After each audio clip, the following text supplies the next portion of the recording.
Isang mabiyaya at masaganang araw po sa atin lahat. Welcome back po dito sa ating YouTube channel, Tagapanood TV.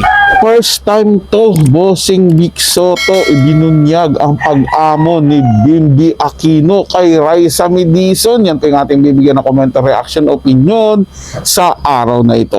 Pero bago po tayo magpatuloy muli ko po kayong iniimbitahan, lalong-lalo na po sa mga bago lang dito sa ating channel at sa mga nanonood pa hindi pa po nakapag-subscribe, huwag niyo po sana kalimutan na mag-subscribe dito sa ating channel. Libre lang po yan mga tagapanood, kaya naman huwag po kayong matakot na mag-subscribe at hit ang notification bell para ma-update po kayo sa mga bagong video na ilalabas natin. Kaya naman simulan na po natin ang ating reaction video sa araw na to mga tagapanood. Let's do this! Bossing Vic Soto ay binunyag kung paano nga ba amuin ni Bimby si Raisa May.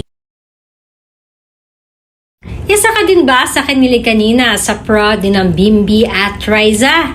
Dahil talaga namang pinag-uusapan ng gusto ang Itbulaga ngayong araw. Madami kasi ang pinakilig muli at pinatawa ng Team Raisa at Bimby sa ginawa nilang paghaharana ni Bimby kanina kay Raisa. Maging ang mga co-host nila ay hindi rin mapigilang kiligin at matawa sa mga eksena nilang dalawa. Sabi nga ng mga komento ng mga netizens, wala daw talagang pinipiling edad ang pag-good vibes ni Bimby at Raisa dahil kahit nga yung sekwentahin na ay hindi pa rin mapigilan ang kilig. Madami rin ang napahanga sa boses ni Bimby. Dahil hindi umano na-expect ng madami na maganda pala ang boses nito. Tapos ay saktong-sakto din ang kinanta ni Bimby na para bang pinatutungkol niya ito kay Raisa May.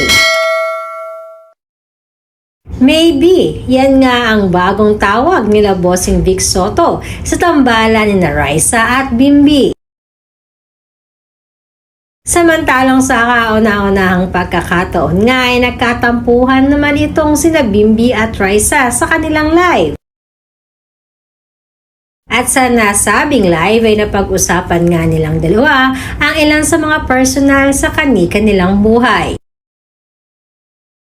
At may part pa nga na medyo nagtampo si Raisa kay Bimby. Subalit ayon nga sa aming source ay binuko naman ni Bossing Vic Soto kung gaano nga ba or paano nga ba amuin ni Bimby si Raisa. Konting lambing lang di umano ni Bimby ay hindi naman mapigilan ni Raisa ang matawa na rin dito.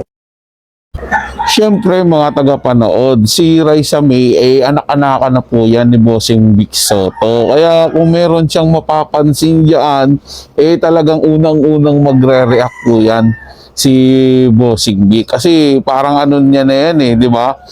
Mula pagka, hindi man sanggol, yung baby pa lang, talagang little Miss Philippines, ano pa lang si si Raisa May, talagang alagang-alaga na siya ni Bossing Vic Soto. Gustong-gusto niya na si Raisa May. Kaya yung mga ganyang bagay, ano na yan kay Bossing Vic. Teka lang, parang may itong dalawa na to. Siyempre parang alarma sa kanya yan. So, siya na mismo din gagawa ng way para mapag-ayos yung dalawa na yan. O baka nga tinimbrihan si Bimby Aquino, ganyan lang kayo na lambingin mo lang, mga ganun agad yan, di ba?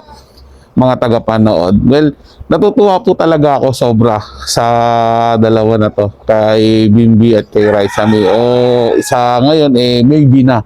Ang ganda ng nila mga tagapanood, no? Dubbing nila. Sa totoo lang, real talk po to, Hindi na ako masyadong nanonood talaga ng Itbulaga nang wala pa itong maybe na to.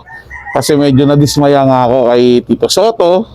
Sa side naman ng politika yon mga tagapanood. Pero nung eto na, nagkaroon na ng maybe na nagpapakilig sa lahat, para akong bumalik doon sa Aldab noon na eto, bagong naman to ngayon, bagong palabok, bagong susubukang love team na which is effective din po talaga.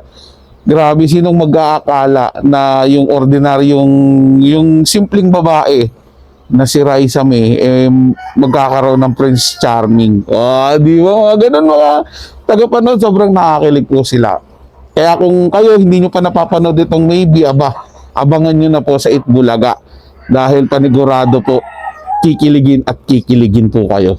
Kayo mga tagapanood, anong masasabi nyo, mga komento nyo, ilagay sa ating comment section. Kahit pa shoutout pa yan, pag-usapan natin yan at pupusuan ko po yan, mga tagapanood. Sila lang po mga tagapanood, ito'y comment at opinion lamang, wala pong personalan. Paalam po at mabuhay po kayong lahat. Maraming salamat po sa inyong panonood.